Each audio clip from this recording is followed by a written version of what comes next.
buenas noches, gracias por acompañarnos en Conversaciones en Casa, una mirada global. Estamos hablando el día de hoy de un tema muy importante y con el que vamos a hacer la paz. Esta precisamente es el tema de migración. Hemos estado escuchando mucho y recientemente en Colombia escuchamos mucho sobre la migración de los venezolanos, pero no es una situación que nos afecte solamente a nosotros. Hemos escuchado por décadas también a estas poblaciones que llegan hacia el norte, América del Norte, Estados Unidos, poblaciones que buscan en otros continentes también migrar, no es una situación solamente de las Américas. Y precisamente estos temas los vamos a hablar con mucho respeto y también con el conocimiento de expertos. Para eso tenemos a Andrew Seeley, quien es presidente del Instituto de Políticas Migratorias. Andrew, muchas gracias por acompañarnos aquí en Conversaciones en Casa. Qué gusto estar contigo. Bueno, ustedes ahí no le sienten ningún acento, pero él es estadounidense, así que de primera mano nos va a estar dando información de su país también, que conoce muy bien, pero tiene un acento más que todo mexicano por una relación que tiene con nuestra región. Así que vamos a también conocer otro aspecto bastante interesante. Y nuestro segundo invitado del día de hoy es Dani Bahar, quien es investigador del Instituto Brookings y quien se ha enfocado en todos estos temas económicos de desarrollo, y él precisamente es venezolano, así que también nos va a hablar muy de cerca a la realidad que vive su población. Muchas gracias, Dani, por acompañarnos.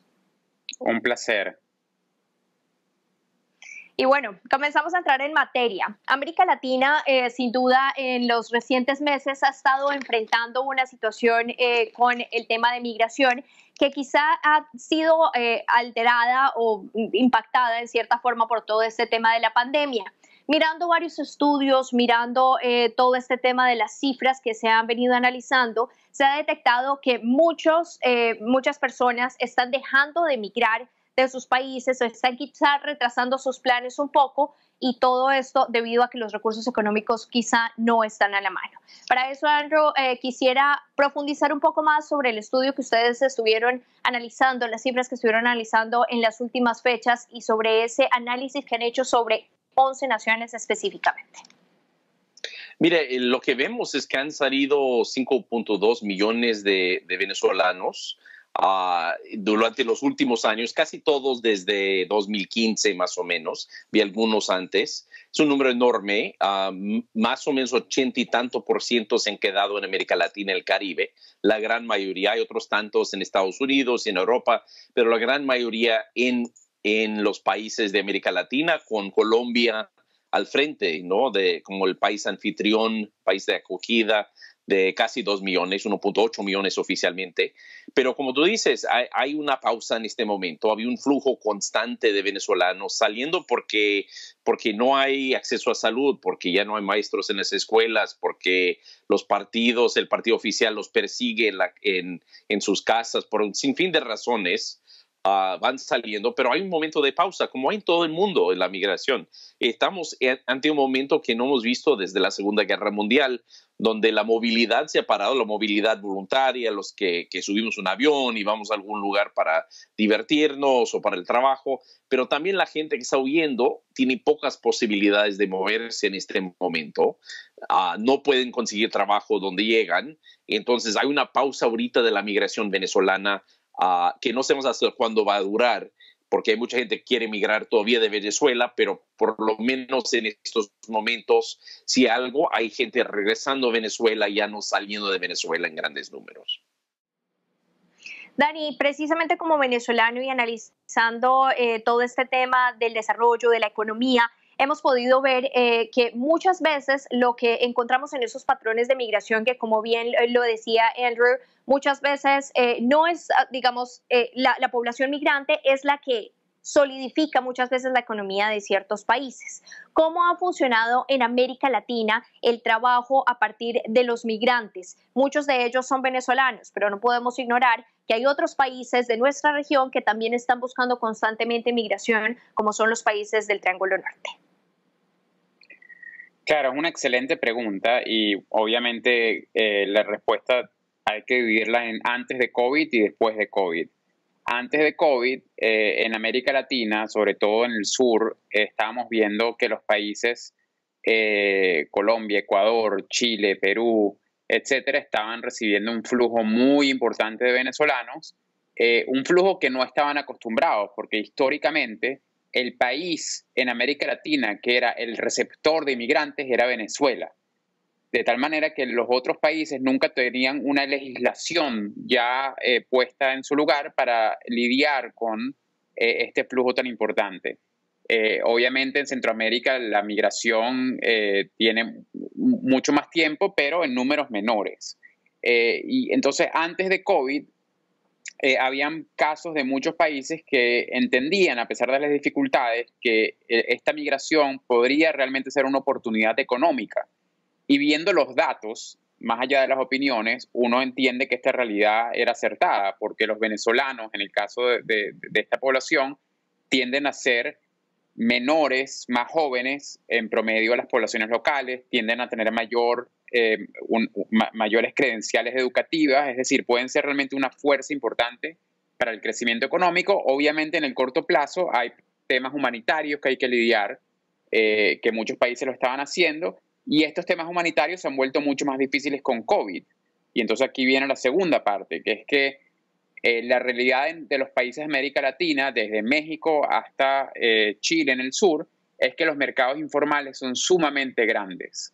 Y muchos de los inmigrantes, al llegar y en los primeros años de su asentamiento, tienden a trabajar en los mercados informales, que de por sí son mercados mucho más vulnerables. Por ejemplo, en Colombia, los venezolanos en Colombia son mucho más propensos a tener un contrato verbal que sus pares colombianos. Entonces, obviamente, el COVID ha jugado muy en contra, en particular, de las poblaciones inmigrantes, tanto en Centroamérica como en Sudamérica, porque están en trabajos que son vulnerables, están en condiciones laborales que los contratos se pueden eliminar de un día a otro, en proporciones mucho mayores a los de sus pares de esos países.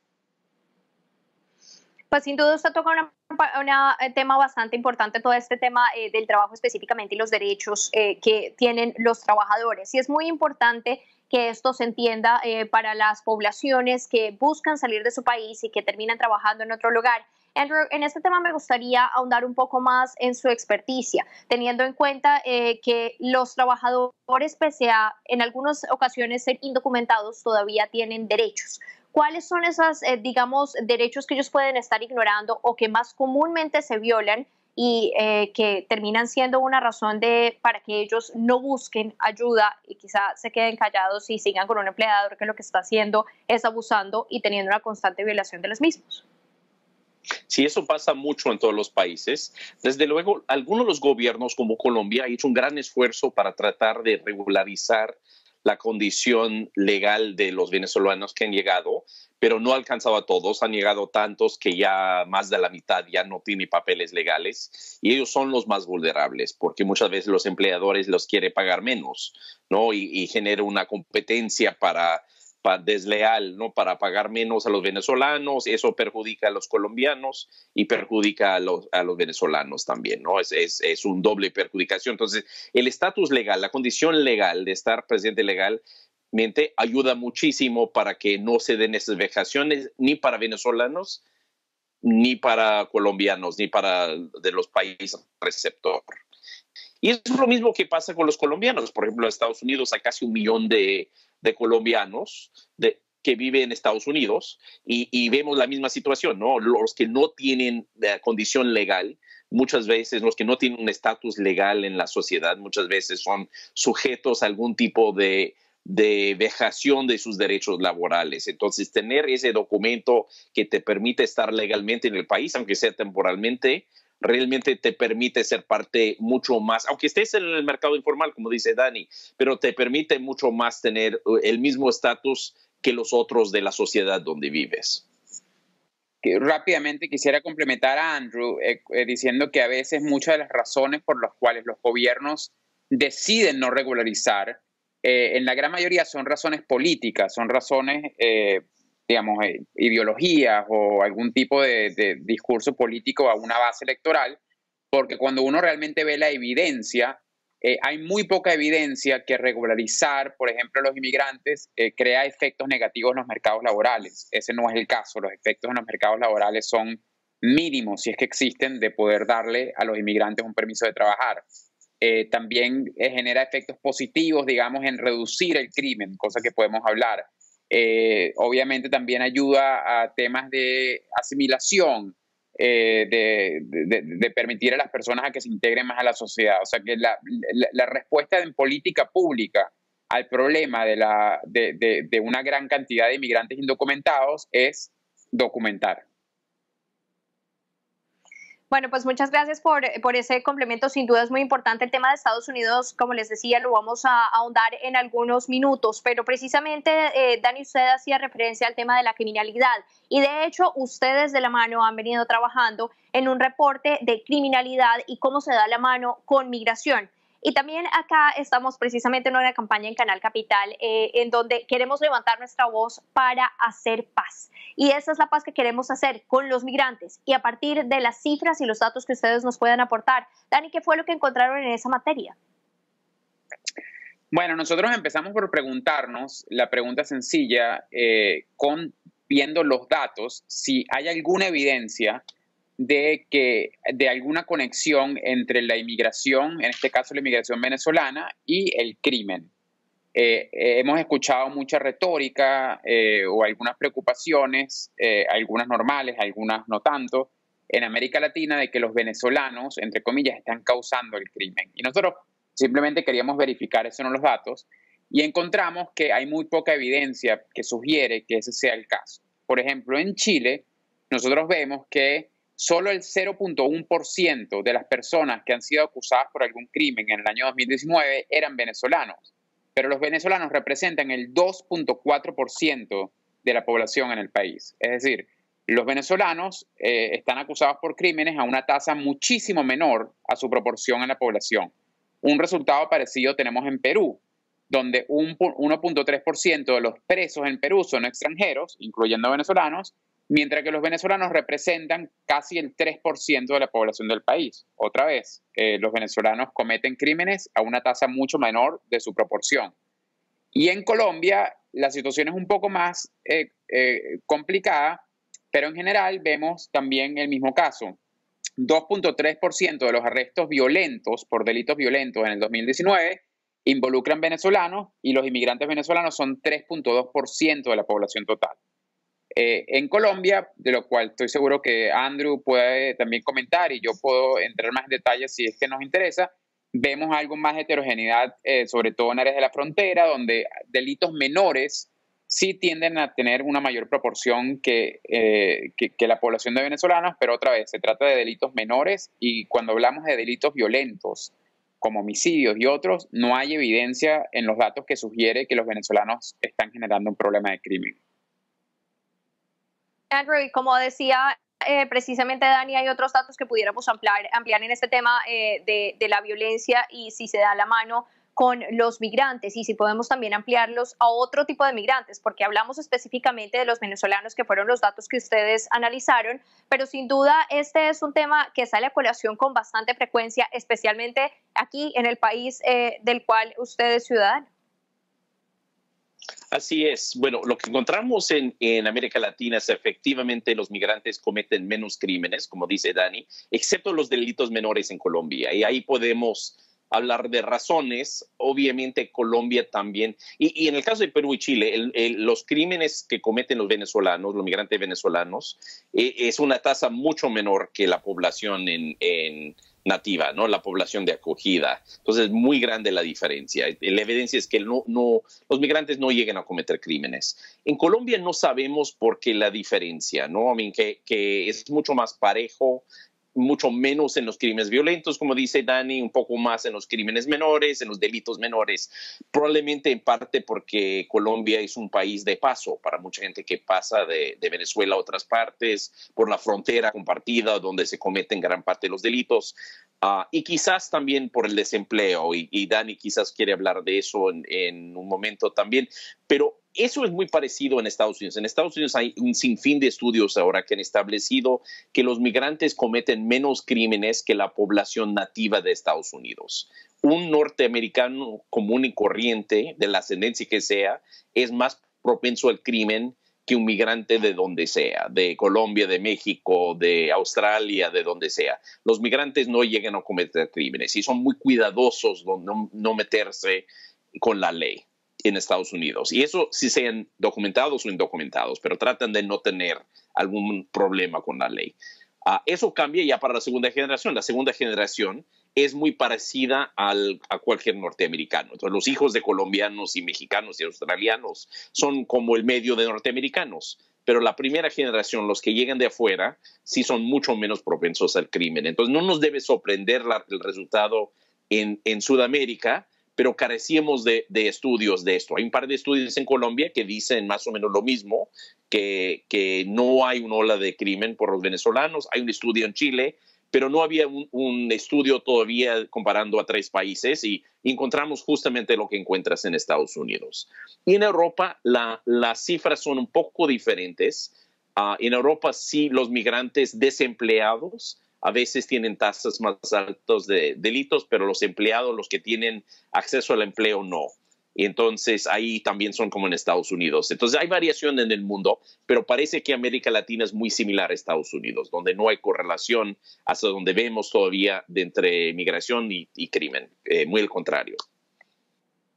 Dani, quisiera complementar algo antes de que nos vayamos al corte comercial. Tenemos unos minuticos antes de esta pausa, pero me dio la impresión de que hay algo más para agregar.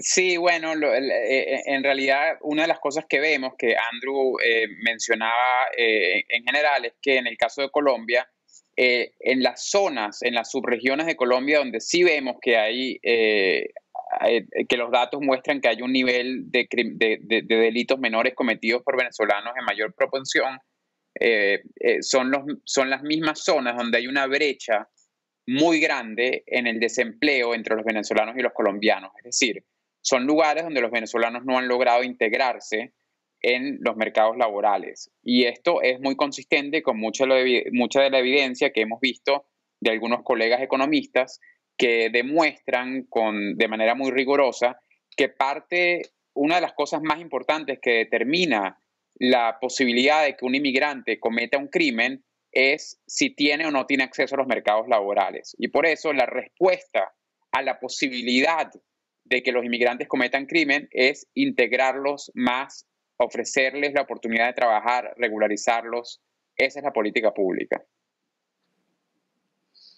Bueno, pues como ha podido ver, estamos enfocados en el tema de migración y queremos que se hagan las paces con esta población y que entendamos que muchos de ellos migran en busca de mejores oportunidades por una decisión personal, pero hay otras personas que por el contrario no encuentran ninguna otra opción. Un tema que ampliaremos en unos segundos con los expertos que nos están acompañando aquí en Conversaciones en Casa, una mirada global, así que no se desconecten.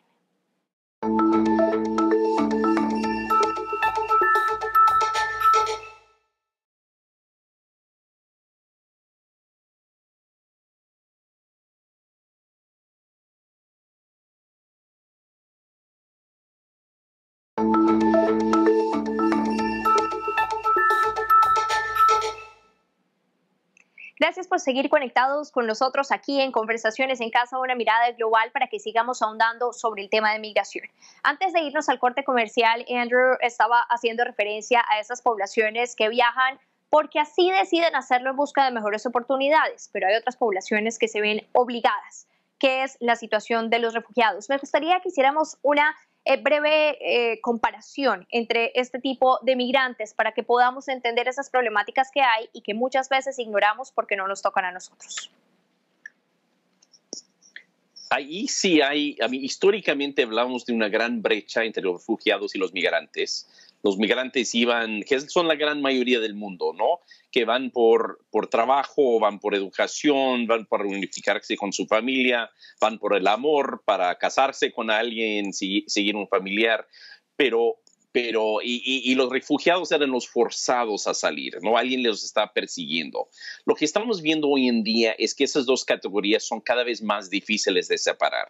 Hay gente que claramente son refugiados. Alguien que el gobierno venezolano vino a buscar, o los paramilitares, o la guerrilla en Colombia, un narcotraficante vino a buscar y amenazó probablemente es un refugiado, ¿no? Eso es un caso claro.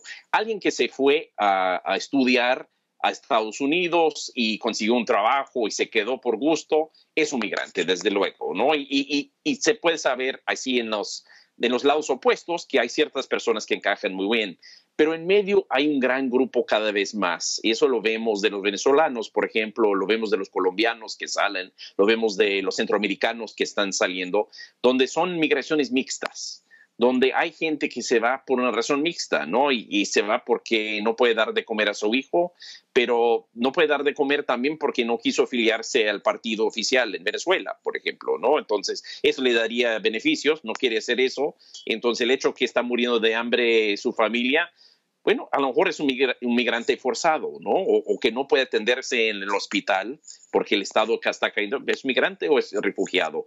Entonces, se ha decidido en la comunidad internacional que los venezolanos son migrantes y refugiados. Todos necesitan protección, de alguna forma son objetos de cuidado internacional y atención internacional, y países como Colombia y Perú los han acuñado los han recibido, acogido como personas que necesitan una respuesta humanitaria, porque no es posible separar en cada caso quién se fue por necesidad brutal, por persecución, y quién se fue porque pensaba que le iba a ir mejor en Bogotá. Y la gran mayoría parecen quedar en la categoría de los que se van por necesidad, la gran mayoría.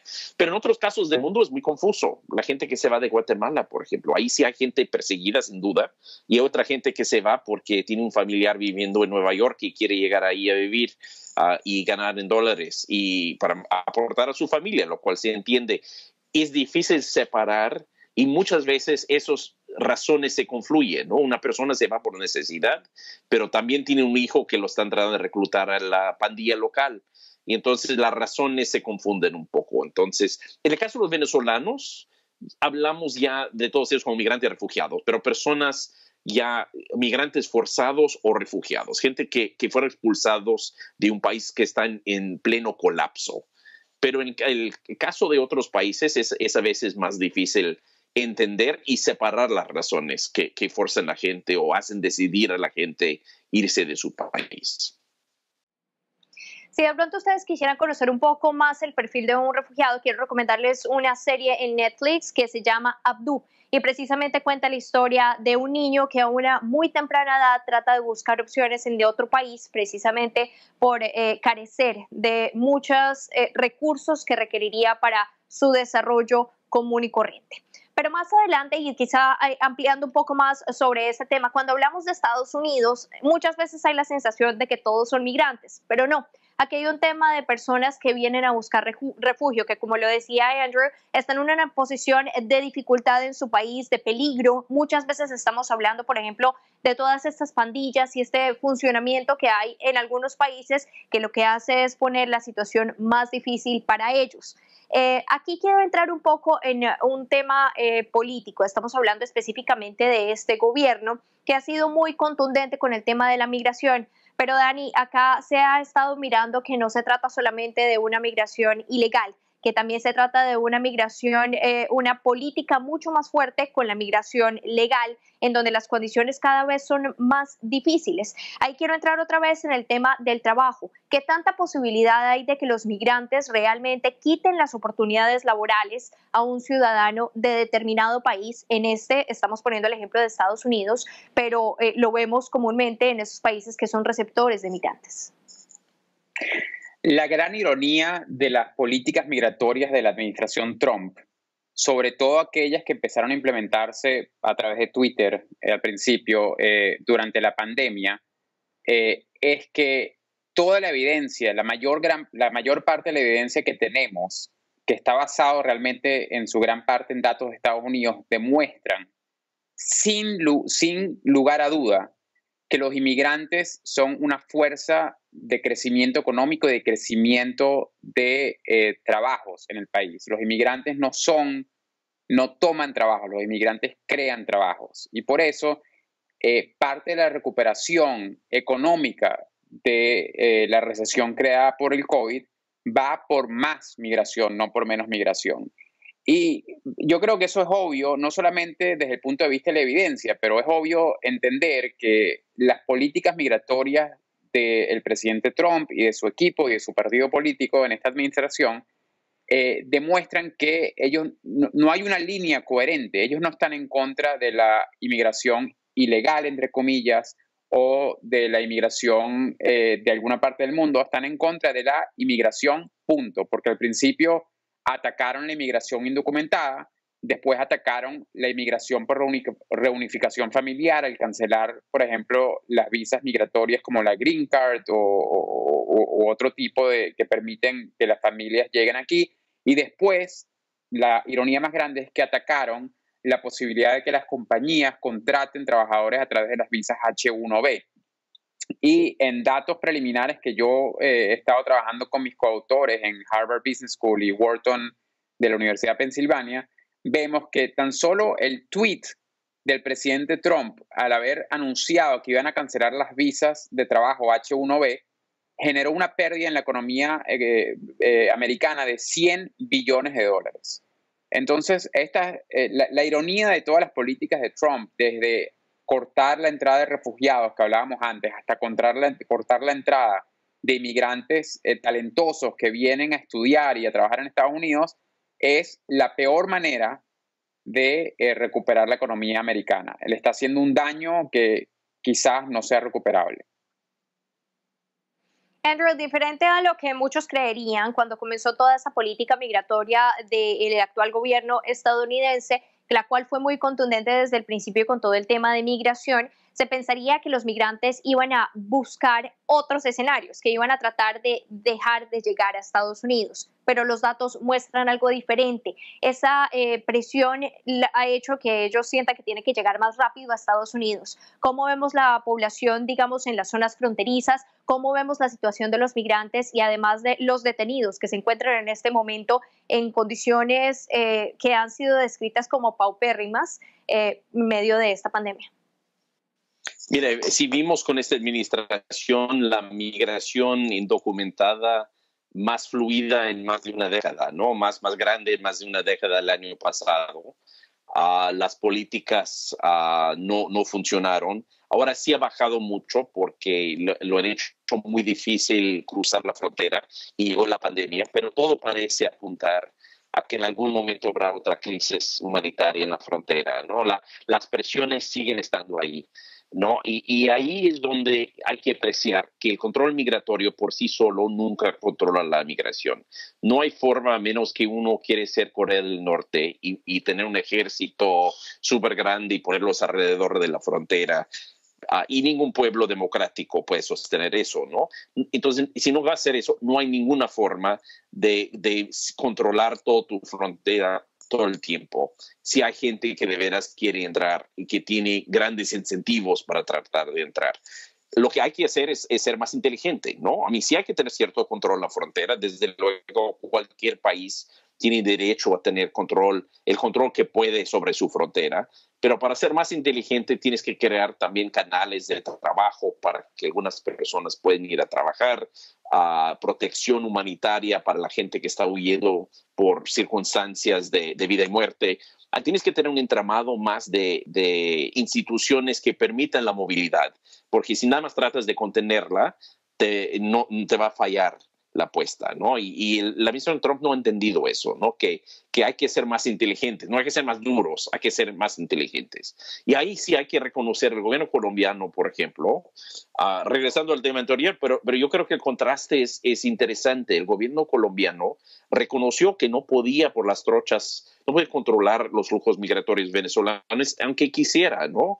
Entonces hay que ser más inteligentes y hay que reconocer que lo que hoy es una crisis es por las razones que dijo Dani, mañana es tu oportunidad.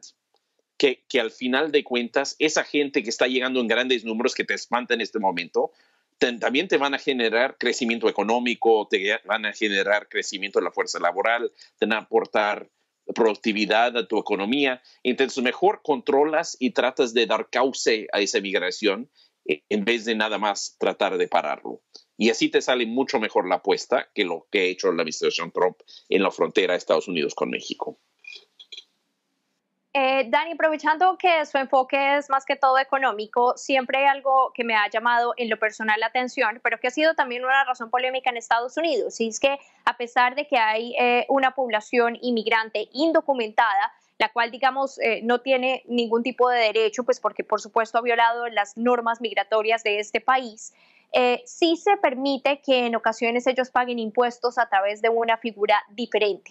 ¿Cómo percibe usted esta situación y qué tan comparable es con lo que podamos registrar en nuestra región latinoamericana, en donde no es válido estar en un territorio, pero sí aportar económicamente al desarrollo del mismo? Eso es una pregunta fabulosa, porque una de las retóricas que escuchamos en la política a veces, o tal vez en la opinión pública, es que los inmigrantes le cuestan dinero al país, que los inmigrantes generan gastos fiscales.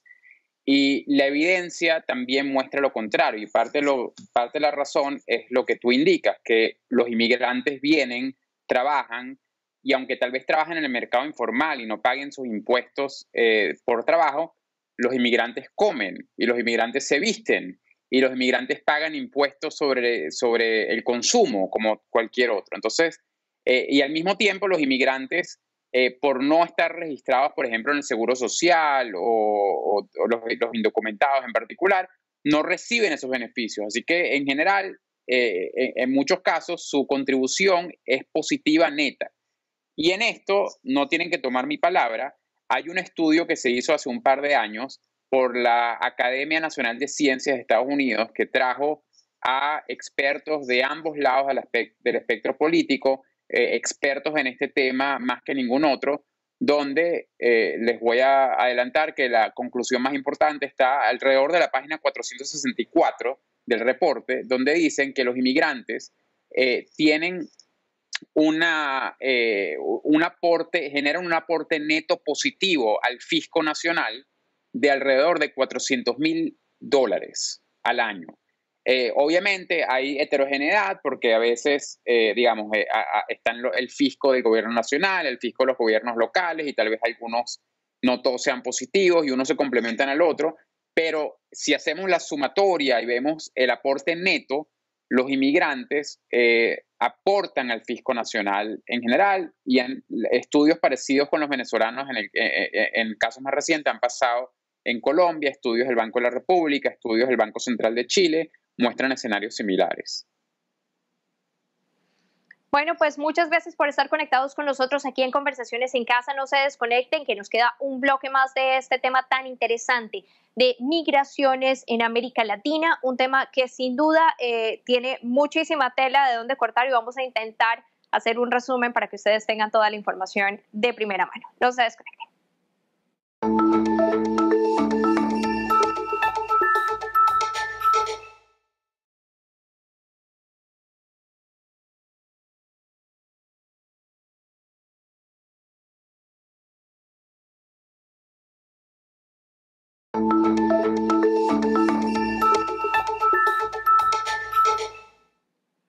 Gracias por seguir conectados con nosotros en Conversaciones en Casa, una mirada global. El tema de migración ha sido el asunto que hemos venido tratando a lo largo de este programa. Hemos podido hablar un poco sobre la migración en Estados Unidos, la migración que tenemos en América Latina, que últimamente ha sido bastante reconocida, especialmente por la población que se encuentra en Venezuela y también las personas que están en el Triángulo Norte.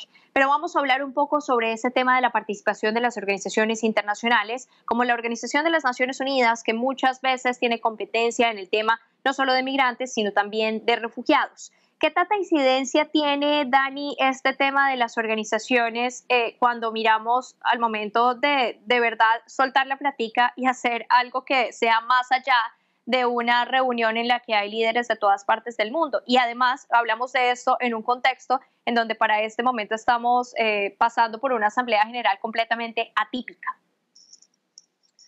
Sí, es una pregunta muy importante porque parte de lo que va a diferenciar históricamente la crisis de refugiados venezolanos es que el mundo, por lo menos hasta ahora, hasta el año 2020, no ha reaccionado de la manera que tenía que haber reaccionado con apoyar a las comunidades receptoras. En términos de números de refugiados, el caso venezolano es muy similar al caso sirio. tanto en la velocidad de la crisis como en la magnitud.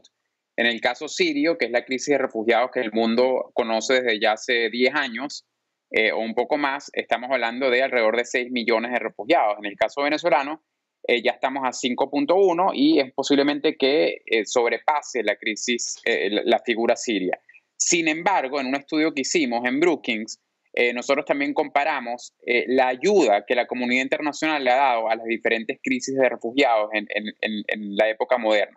Y para la crisis siria, hasta el año 2019, la comunidad internacional, Naciones Unidas entre ellas y otros organismos, habían donado a los países receptores e inclusive a algunas comunidades sirias afectadas alrededor de cerca de 20.000 millones de dólares. En el caso venezolano, la cifra es enormemente menor. Hasta hoy en día, incluyendo la conferencia de donantes que hubo en mayo del 2020, donde muchas de las cifras son promesas y todavía no son realmente dinero puesto sobre la mesa, la crisis de refugiados venezolanos ha recibido 1.300 millones de dólares. Es decir, 20.000 y 1.300. Obviamente, cuando comparas eso en dólares per cápita, aunque digamos es un poco, no es tan sencillo como comparar, es como comparar manzanas con peras, pero en per cápita la cantidad de apoyo que ha recibido un refugiado venezolano es muchísimo menor a lo que ha conseguido un refugiado sirio. Y esto es sumamente importante para concluir la idea, porque gran parte del reto que tienen los países para poder integrar a los refugiados y poder aprovechar al máximo su potencial incluye mucho poder invertir en la infraestructura local, crear colegios más grandes, crear nuevas autopistas, crear viviendas, darle crédito a las empresas para que las empresas puedan crecer y contratar gente. Y en general nuestros países, los países de América Latina, ya de por sí están muy rezagados desde el punto de vista de infraestructura y por ende la importancia de que haya flujo de fondos de la comunidad internacional es de primera necesidad, cosa que no hemos visto hasta ahorita, y el mundo, la comunidad internacional, tiene que responder a esta crisis refugiada que hasta ahora ha sido costeada en su mayoría por los gobiernos locales como Colombia, Perú, Chile, Ecuador, etc. Andrew, hay una sensación de que el tema de la población venezolana que sale de su país ha tenido algunos momentos en los que llama la atención de una manera especial en lo que es enfoque, digamos, principal. Nos estamos acostumbrando quizá a la situación de tal forma en la que este tema ya no es tan álgido y quizá nos está ejerciendo la necesidad que hay de presión internacional para que se trate este tema de las personas que están abandonando su nación. Sí, mira, yo creo que es muy fácil que la gente con tantos problemas, más que estamos en medio de una pandemia, una crisis mundial, que la atención se vira hacia otros temas, ¿no? Y se olvidan de las migraciones. Como dice Dani, la gran oportunidad en Colombia, en Perú y en Ecuador no es solamente invertir en los migrantes, sino invertir en las comunidades de acogida, ¿no? Dar recursos para las escuelas, los hospitales, la construcción de vivienda y de infraestructura urbana en las ciudades de Colombia, Ecuador y Perú y Chile, donde han llegado la mayor cantidad de venezolanos, ¿no? Eso es la gran oportunidad, es algo que beneficia tanto a la población que ya estaba allí, como la población que recién llegó, porque todos van a estar en la misma escuela, todos van a usar los mismos hospitales, etcétera, van a estar en los mismos barrios, ¿no? Entonces hay que tener una inversión que es para todos, no solo para los migrantes, pero obviamente ese tipo de petición a la comunidad internacional, los gobiernos, que al final de cuentas es los gobiernos que tienen que aportar la plata, no es tan visible, no genera tanta pasión como ver refugiados en campamentos, ¿no? En campamentos de refugiados. Es algo visible, ¿no? Meter plata para un campamento de refugiados, para niños que tú puedes ver en pantalla están sufriendo, es algo que llama la atención y los gobiernos meten plata. Lo que ha pasado en América Latina es que en general los venezolanos han llegado y han convivido con la población de acogida. Están entrando en las comunidades y los barrios donde viven, van a las escuelas, hospitales. Y aunque bien sabemos que está generando presiones de recursos ahí es mucho más difícil mostrar la necesidad para llamar la atención a los gobiernos internacionales para que sean corresponsables. Porque, bueno, los gobiernos han hecho bien en América Latina, los han recibido de la gente, no los han puesto en campamentos aislados del resto de la población. Pero el lado oscuro de eso es que entonces los gobiernos realmente, como dice Dani, no han contribuido como deberían, y eso sigue siendo un problema. Y es que sin duda eso lo vimos, digamos, con frecuencia en Colombia, por ejemplo, que ha sido uno de esos países que ha sido un alto receptor de la población venezolana. Se ha escuchado varias veces, y yo soy una de las personas que apoya esa frase que dice, en Colombia estamos pagando un favor que ellos nos hicieron hace mucho tiempo, en donde recibieron una gran cantidad de población colombiana que iba huyendo del conflicto de nuestro país, que desafortunadamente no se ha acabado. Pero cuando miramos hacia Colombia, no es solamente un lugar receptor, es también un lugar de donde están saliendo migrantes. ¿Cuáles son las observaciones en este tema y cuál parecería la causa de esto, Andrew? Mira, Colombia sí fue de los países de América Latina que más gente salió, no tanto como México, pero un país en que gran parte de la población salió. Hay unos 800,000 más o menos colombianos en Estados Unidos, más sus hijos, 1.2 millones en total con los hijos de los colombianos. España tiene quizás 600,000 o casi 600,000. Venezuela en su momento tenía cientos de miles de colombianos. Colombia ha sido una sociedad de gente que ha salido, algunos por oportunidades. Colombia tiene un sistema escolar muy bueno, entonces gente sale para buscar oportunidades, para ir a estudiar, para trabajar en una empresa multinacional, pero también salieron por el conflicto que vivió Colombia de muchas dimensiones, ¿no? De distintos grupos en conflicto. Y él bajó mucho, hubo un periodo ya de regreso de colombianos a Colombia porque mejoró mucho la situación, llegó la paz y ahora estamos viendo un flujo otra vez al exterior de colombianos, no tan grande como antes, pero se nota. En España, por ejemplo, el año pasado había 40,000 venezolanos que pidieron asilo en España, pero también hubo un poco más de 25,000 colombianos que pidieron asilo en España. Fue el segundo grupo. Lo vemos en Panamá, en Costa Rica, en Estados Unidos, en México, en Canadá, que empieza otra vez a subir el número de peticiones de asilo de parte de colombianos. No es el número grande de los 90, desde luego, porque Colombia no está en ese tipo de conflicto, pero lo que ha pasado es si hay núcleos, el conflicto se rearticuló en algunas zonas en Colombia y desde esas zonas la gente está saliendo de nuevo, donde ya no acabó la guerra de todo. Entonces, ahí sí todavía está pendiente. Al mismo tiempo, Colombia recibe uno de los flujos más grandes. Probablemente el segundo es el país que tiene el segundo número de migrantes forzados en el mundo después de Turquía. Entonces, el número enorme de personas que han llegado a vivir a Colombia por circunstancias forzosas, pero al mismo tiempo todavía hay colombianos en menor escala, pero hay miles de colombianos, décimas de miles de colombianos que salen cada año a buscar protección en otro lado del mundo. Pues un punto sin duda bastante interesante que además nos sirve mucho para resaltar ese tema de que tenemos que hacer la paz con la migración, porque es que de la forma en la que a nosotros muchos países nos han abierto las puertas, incluso Venezuela en su momento, a nuestros ciudadanos para buscar otras opciones, pues de la misma forma debemos hacer la paz con esas poblaciones que llegan a nuestro país buscando también otras opciones.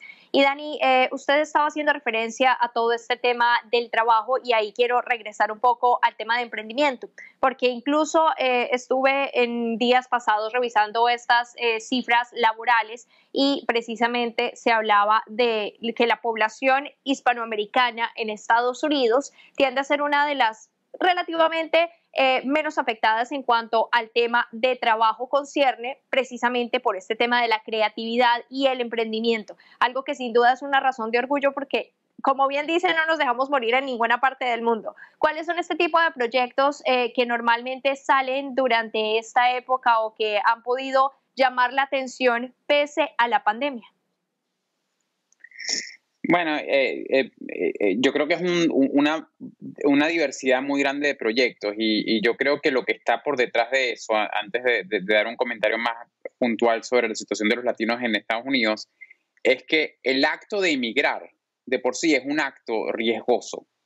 Y la característica de alguien que toma actos riesgosos cuando se emigra son las mismas características de alguien que está dispuesto a emprender, porque emprender también es un acto riesgoso. Es por eso que, por ejemplo, en los números que vemos en Estados Unidos, que a pesar de que los inmigrantes son el 15% de la población, representan más del 25% de los emprendedores. Y cuando digo emprendedores, podemos pensar desde los dueños de las compañías más grandes de tecnología, muchos de ellos inmigrantes, o también los que montaron un negocio o una pequeña panadería o un pequeño restaurante en el vecindario. Y eso es una característica que los inmigrantes llevan con ellos, y por supuesto que lo vemos también, sobre todo en los latinos en Estados Unidos, lo vemos con los venezolanos en Colombia. Si uno pasea por Cúcuta, por ejemplo, que es la zona fronteriza con Venezuela, donde es el mayor cruce, vamos a ver a muchos venezolanos a muy pequeña escala, pero con emprendimientos que podrían ser muy grandes y podrían generar trabajo si estas personas tuviesen acceso quizás a entrenamiento, a capital de semilla, etcétera, etcétera. Y una de las cosas que hemos visto en COVID, sobre todo en Estados Unidos, pero también en Europa y muchos otros países con grandes cantidades de inmigrantes, es que son los inmigrantes los que están en la frontera de lo que llamamos trabajadores fundamentales.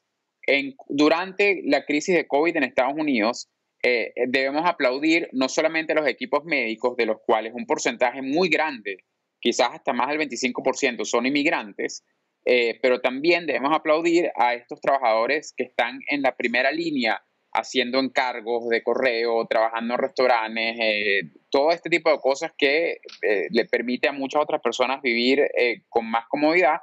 Muchos de estos son inmigrantes. Es decir, en un país como Estados Unidos, pensar que este país podría seguir sin la inmigración es realmente un pensamiento irreal. La inmigración es un motor fundamental de la economía de este país. Y pues si lo miramos solamente en Nueva York, en este momento es la población que ha logrado mantener en medio de la crisis viva este comercio, digamos, el tema de los restaurantes, el tema de que podamos tener domicilios de la comida que pedimos. Realmente la población migrante es un motor importante, no solamente para esta ciudad, sino para el país completo, como bien lo dice Dani. Nos quedan 2 minutos del programa, pero quiero terminar con una pequeña reflexión por parte de ustedes, pues no es solamente un tema de percepción. En América Latina, no, digamos, hemos hablado mucho del tema de mezcla de racismo y migración en Estados Unidos, pero no hablamos de lo que pasa en América Latina. Y en nuestros países, Dani, también tenemos muchas veces esa sensación de que recibimos mejor a la persona que llega de Norteamérica, ya sea Estados Unidos, Canadá, o al que llega de Europa, que a otro latinoamericano. ¿Por qué esta percepción? ¿Y cuál de pronto también puede ser el mensaje para estas poblaciones? Yo creo que siempre, lamentablemente, vemos rasgos de xenofobia o de rechazar a lo nuevo, al extranjero en muchos lugares. Pero yo sí pienso que lo que estamos viendo hoy en día en Latinoamérica con los venezolanos va a estar marcado en los libros de historia como un ejemplo. Yo pienso que los países de América Latina y en particular Colombia tienen mucho que enseñarle al mundo desde el punto de vista de hacer políticas públicas dignas e inteligentes. Y para mí, que como parte de mi investigación también trabajo o me comunico mucho con funcionarios públicos colombianos, y como venezolano me conmueve mucho ver el esfuerzo que hacen muchos servidores públicos de Colombia en realmente tratar de regularizar y de hacer los procesos lo mejor posible para hacer de la inmigración venezolana que alcance el potencial que puede alcanzar. Y como hablamos, entre los colombianos se refieren a los venezolanos como nuestros hermanos. Y eso es muy conmovedor, y no solamente es digno, sino también es inteligente. Y creo que en eso Colombia y el resto de América Latina le tienen mucho que enseñar al mundo. Que sin duda son nuestros hermanos y los amamos en donde se encuentren, en cualquier parte del mundo. Como colombiana, se lo digo a usted, venezolano. Dani, gracias por acompañarnos en medio de este programa. Un placer estar con ustedes. Andrew, para cerrar, precisamente ese mensaje de la mezcla de la xenofobia y la migración, algo que hemos podido ver en Estados Unidos. Nos queda solamente un minutico de programa, pero sin duda usted puede tener un mensaje importante para enviar a esas personas que sienten ese rechazo hacia los migrantes. Mira, yo creo que lo más grandioso que tiene Estados Unidos es su mezcla. es su mezcla de personas que vinieron de todas partes, los nativos que ya estaban aquí, los africanos que vinieron forzados, los europeos que vinieron con voluntad, los latinos que vinieron con voluntad o forzado de donde venían, los asiáticos igual. Esto es un país de mezclas, de gente de todos lados, de colores, de sabores, religiones, y es lo mejor que tenemos. Y yo creo que esto va a ir para bien de Colombia también en el futuro. Colombia también tiene sus mezclas históricas, pero eso es una mezcla más, ¿no? Indígena, afro, europeo, todo junto, y es una mezcla más que viene de Venezuela, que agrega lo rico que es la cultura colombiana, lo rico que es la historia colombiana, es una partecita más, es una parte importante más de esta mezcla, y creo que esa pluralidad nos enriquece a todos y bienvenido sea en nuestros países. Andrew, muchas gracias por acompañarnos en Conversaciones en Casa. Gracias. Qué gusto estar contigo. Y el punto de toda esta conversación es simplemente para destacar que no importa en dónde nacimos, no importa nuestra ciudadanía, eso no nos hace más o menos humanos, y todos los migrantes y refugiados en el mundo merecen respeto. Hagamos la paz con la migración de nuestros países alrededor de nosotros, de otros continentes, seamos siempre un poco más humanos en este tema. A ustedes que tengan una excelente noche, gracias por acompañarnos en otro programa de Conversaciones en Casa, una mirada global. Un agradecimiento especial a Sandra Jaramillo, nuestra investigadora, Catherine Castillo, Lorena Pineda, Dubán Rojas y Liliana Casas, quienes hacen posible que este programa llegue hasta la comunidad de sus hogares. Que tengan una excelente noche.